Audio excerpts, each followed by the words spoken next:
So, how do you think that men are able to reconcile not being a provider and being emotionally available? That's a tough. That's something I've not even thought of. Maybe if you're not in that shoes, you won't really know because men struggle normally from between being providers and being emotionally available at the same time. And if one of it is lacking, we strive to attain the two simultaneously. So I think it affects the psyche of a man because a man is wired to think he's a provider and the wife is the support system to him. So if a man, I think, this is my thought process, I might be wrong. If a man is not a provider, naturally he might not be emotionally available by default because he's thinking he wants to get back on his feet. So this is my thought process that if you're not providing as a man, you might not be there emotionally. You might be your thought process and your might be get back to providing. But men normally are not even emotionally available. Oh, really? So what's your definition of being emotionally available then? Vulnerability, Okay. being able to have difficult conversations. Okay. They always say that women want to talk. Okay. But men are just, action. Let's go and do it sharp. Let's not talk too much about it. Okay. But women find that to be that men are aloof. Okay. Would that be accurate or would that just be an assumption? I think because so I'm going to talk based on environment basis now because what we're saying vary from one environment to the other. The environment shapes a lot of things. So being emotionally available in climate A might not be the same definition of being emotionally available in climate B. That's to be honest with you. Women want a listening ear, women need attention. So you're saying being emotionally available by what you're saying is the attention given your spouse or something, that attention she desires.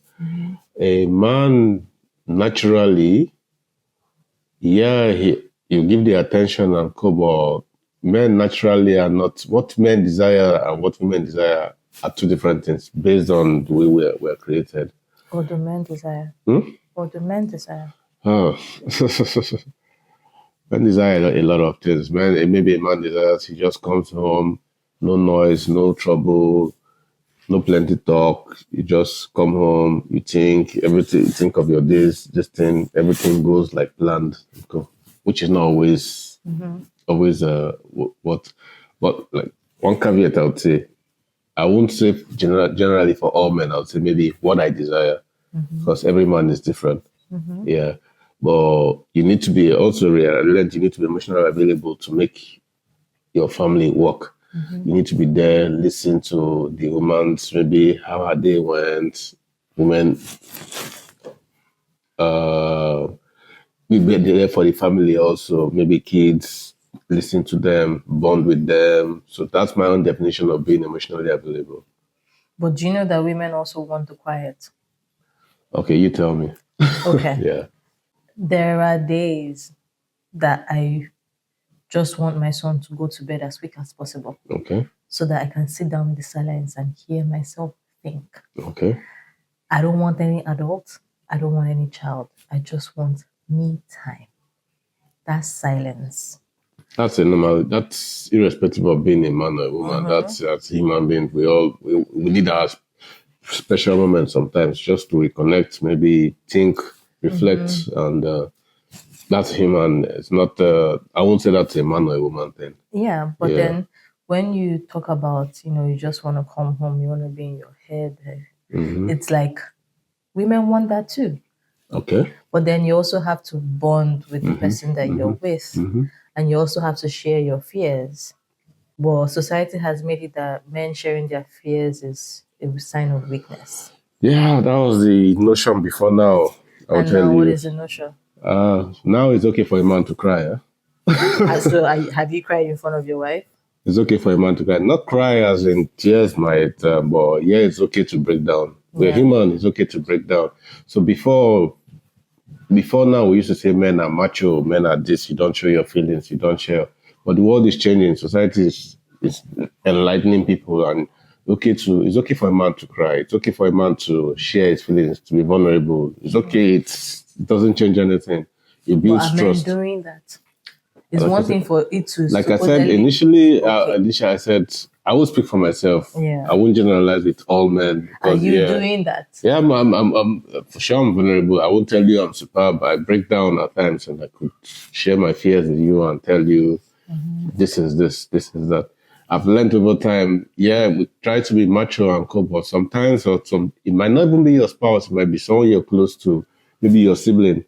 It could depend. You just break down and really break down, and not tears. Tears might not, but you break down and you're at your lowest ebb, and the person will really understand. Yeah, so it's okay for a man to break down. I'm not gone are the days where we're so macho and we keep things inside and it keeps hurting you. Yeah. A lot of people on social media now have been saying that, oh, intentional man, intentional man. When that word comes to your ears, what comes to mind? Intentional man. So I'm trying to think of what you mean by intentional man. What's When the they context? say women want a man that is intentional Intentional in what context? in the relationship. Okay. Okay, let me give you two scenarios. Yeah. A woman comes back home Mm-hmm. and then she tells her husband that she has a job interview Yes. the next day. Scenario A, the husband probably just, and then she says, okay, the interview is at like maybe 9 a.m. or 8 a.m. And then the husband says, you that you like to sleep, Mm-hmm. you know. And it's like, okay. And then they go to bed. The next day she wakes up late. She's screaming and, Mm-hmm. or she's able to get ready and everything. And then she wakes you up and she says, well, babe, come and drop me. But then you're so tired, you're sleepy and everything. And you're like, no, now I'm tired. Go. And then she says, well, you know how this thing is important to me. Like, come drop me. And then you're like, I'm exhausted. You know what? Let me send you Uber money. And then sends you 100K. Sends the woman 100K. Yeah. And she leaves. In his mind, he sent way more than she needed. Okay. For that. No, that's scenario A. Yeah. Scenario B is she comes home, tells the husband the same situation. The husband probably does the whole laugh you. Yeah. But then at 4 a.m., the husband is the one that even sets the alarm. He has woken her up. Okay. He's like, babe, Get I ready. thought you said you had this thing. No. Maybe he has gone inside. He has trying to get her ready. He's like, maybe they already picked up what she's going to wear. He's like, okay, let me iron this for you. You know, get in the bathroom, like trying to hurry her. And then when she's done, it takes her to the place where she's doing the interview, tells her, you've got this, and then leaves. And probably just says, okay, because you left early in the morning, have this to have breakfast, and then maybe it can be like 5K or 2K, and then he leaves. Which of those two people would you say are intentional about the lady? In your opinion. So I think you might want to say B. The second one is intentional because he preps her up and make sure she's ready. Is that the definition of intentional you're talking about? Yes. Okay. It's more of where Being we're present. coming from. Being present, yeah. Hearing what the person wants, Yeah. and not slapping money on situations and calling it solutions. Okay. We had first I get started your point now. about men being providers. Yeah. There are certain people that believe that money will solves just solve everything. The amount. Yeah. Money won't solve everything in a relationship, that's for sure. You need that bonding time. You need that intentional, if that's the word you're using, that intentionality. And go. For sure, every woman would prefer that. A woman needs attention. Ladies yearn towards attention first before the monetary part, whether we like it or not. Money is just a byproduct. If the attention is not there and you think it's money, then it's not going to last. But then why do people think that women just go for the money? It depends. Like I said, it all depends, and it's context driven. In developing countries, for example, it's environment driven also. The way the crave for money in a developing country and the crave for money in a developed country are different. How so? developing country, maybe for example, the culture is still there. Like it's not the culture isn't so strong for ladies. Equality for ladies, like equality for men in developed countries. Developing countries also, ladies still, some ladies, it's not yet, it's getting there, but it's not yet there. That a man has to provide. Like I hear, especially on social media, I hear some people talk about if he cannot do this, he cannot provide this, he cannot provide this, I'm not going to date him. Is money context. So those they're looking for comfort. Because in society, survival is the main thing. Survival comes as number one. So survival is number one in the lady's mind. So she's looking for that comfort. Get off the normal grid and be comfortable, survive first. Once when they get survival, then they look for the next big thing. And if they're not getting it from their husband, then they start going outside to cheat and get the attention they're looking for.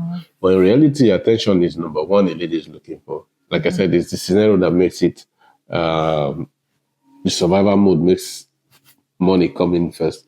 But in a developed country, where the ladies, even if money is a big thing, money is a big factor everywhere, but it's not so prevalent there. You're not working here, social security is there, coming to you, funds are still coming, you can get your disability funds, you can get, so survival is not number one. The basic needs are met here in a developed country. Not so, but yeah, but to a large extent compared to Nigeria, compared to developing countries. Developing countries, you're thinking of light, you're thinking of water, you're thinking of transport, good transport system. Those basic needs are met in developed countries. So even though money is a factor, it plays a factor, but then it's not so prevalent. It's not a huge factor compared to a developing. So like I said, environment does matter a great deal. Okay, so now let's tie this back to the previous conversation we were having. You talked about someone you know personally who has an invisible disability, and the wife has been the sole provider. So, do you know if he's been an intentional man, even though he's not been providing? Oh, I'm not in the household, so I won't be able to tell. Yeah, so I just know what's the skeletal part of it, of the gist. The pre-gist, I'm not privy to that information. Yeah, that's between two people. Exactly. So I brought this up because, you had talked about pouring into a woman that it's first attention and it's also care that you give. And I remember when I told you about it, I said that I had read a Steve Harvey book about how you can show up outside of the funds that men are used to throwing at situations. I don't know who these people are, but I think that there will be less snag if there was more care that the husband was doing.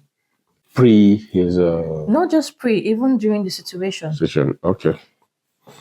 I can't tell. I know you can't answer. I can't answer for that. There's some things that are unique to people. So you only can say based on what you are told. You can work with the assumptions. Exactly. But you can't get the full gist. It's just assumption based. The data you fed with, you make the best out of it. Yes, because the scenario is already bad enough. Yeah. But imagine if someone was in that situation, but then they are not pulling up. Yeah. Finding other ways to help in the house.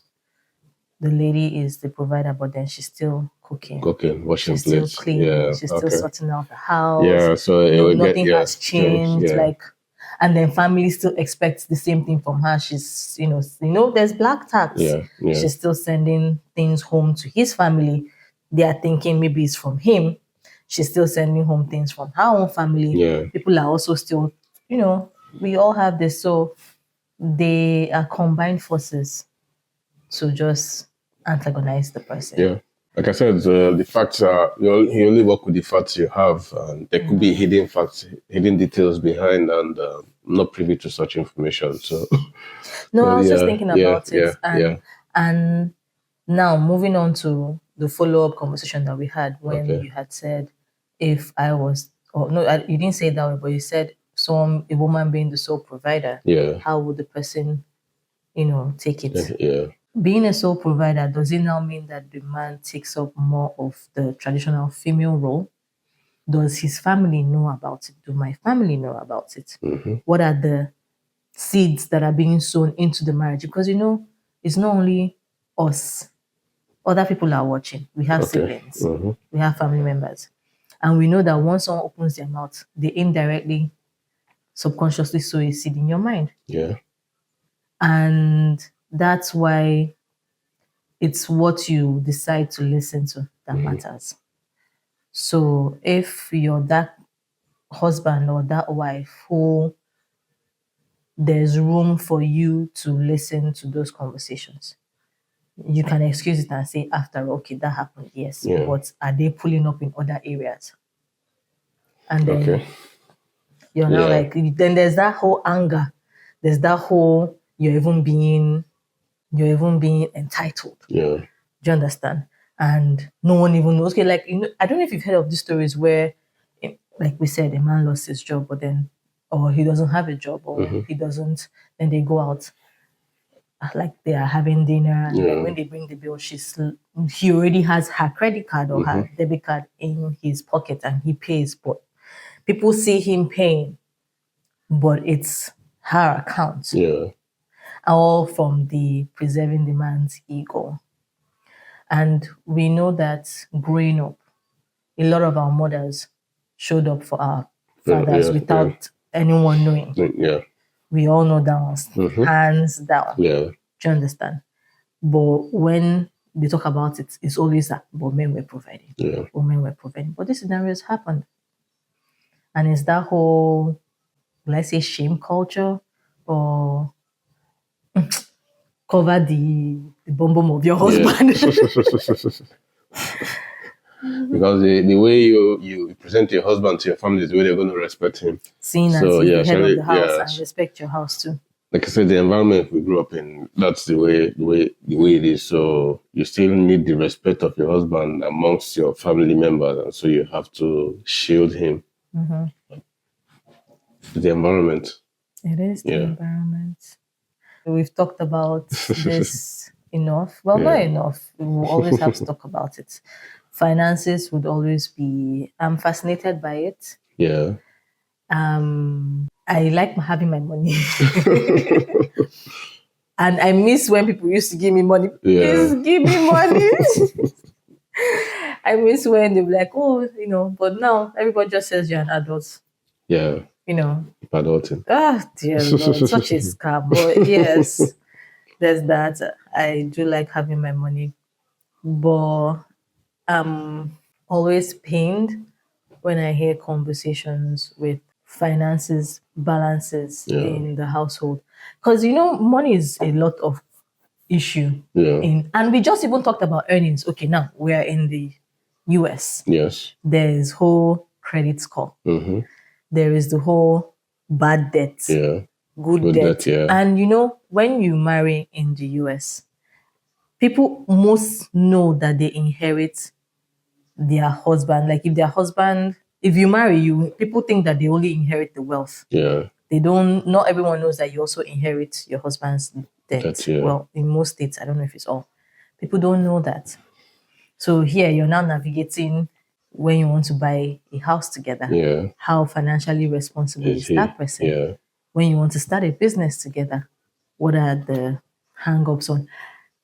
You know what? I apologize. I just remembered a story that I listened to.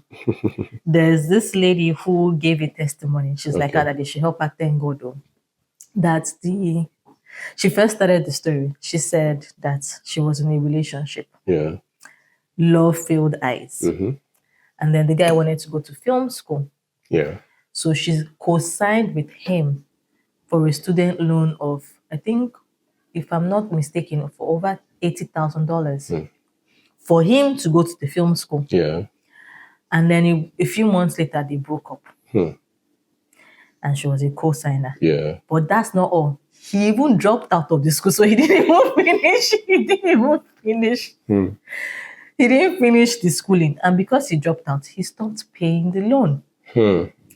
And then Yeah, sure. And then when he stopped paying the loan, they had broken up now. Yeah. She too stopped paying the loan. But she's not supposed to pay even as a cosigner. It's his loan, but yeah, it's going to come to her. It's going to come to her. And it's going to affect her her credit. Yeah.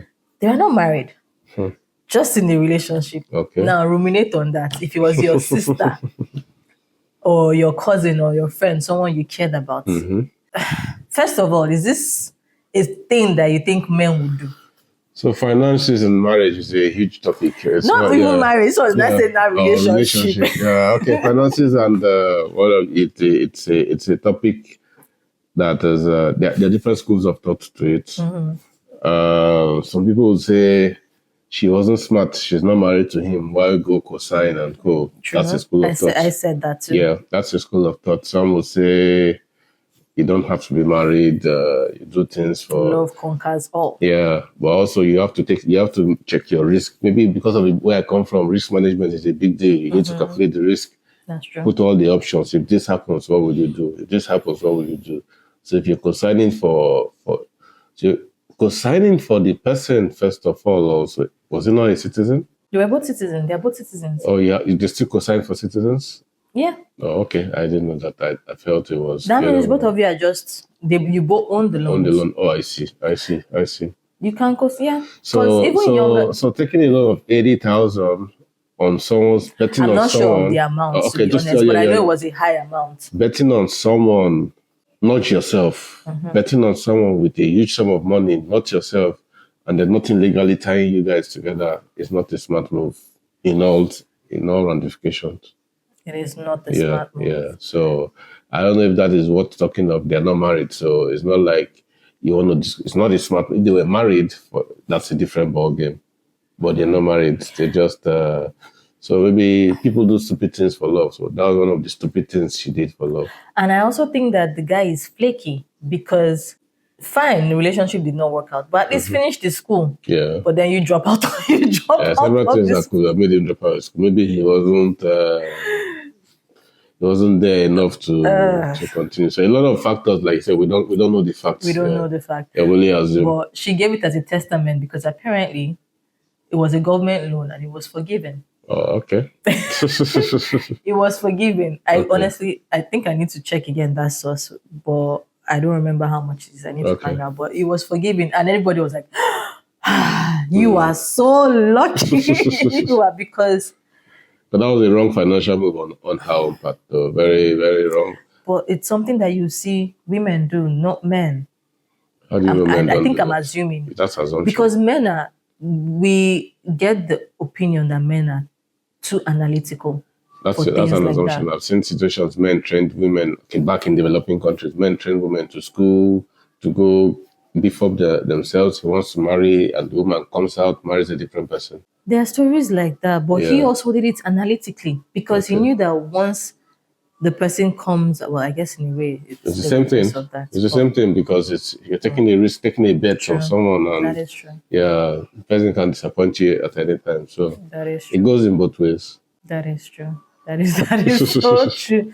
Isha cannot be me. I'm sorry.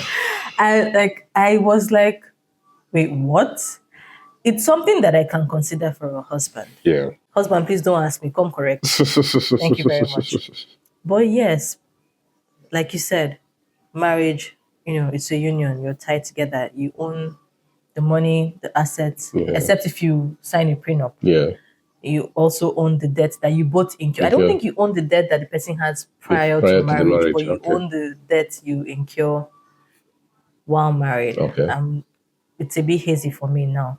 But yes, it's no, no, not while in a relationship. Would you do it? No. But marriage, would you do it? Marriage for sure, yeah, we can consider that. But relationship, when nothing is attached, no. I don't think I'm so much of a Romeo like that. There are people that also buy houses as partners, relationship.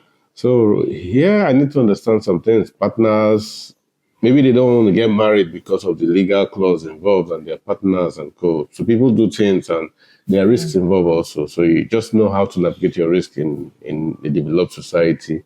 Any financial decision you're making, there are risks involved. Contact your, know how to navigate it and know what works for you. Basically, what he's saying, women, level up your financial knowledge and protect yourself. Women and men. It's not just women. Yeah. Well, women are more emotional Yeah. than analytical, so that's why I said. But yes, everyone should do the risk assessment first, determine what works for both parties, and see if it's something that you want to dive in. Dive in head first, not diving feet. Like use your head, your brain to just sort it out. Well, thank you so much, Nosa, Thank you for for joining having me. Yeah. And we hope to see you more on this show. Yeah. Thank you for having me. And I'll be happy to come back. Yay! So you guys comment, like, subscribe. Let me know the biggest risk you've taken, what worked and what didn't. And I would also respond and let you know. Okay. Bye-bye. Thank you.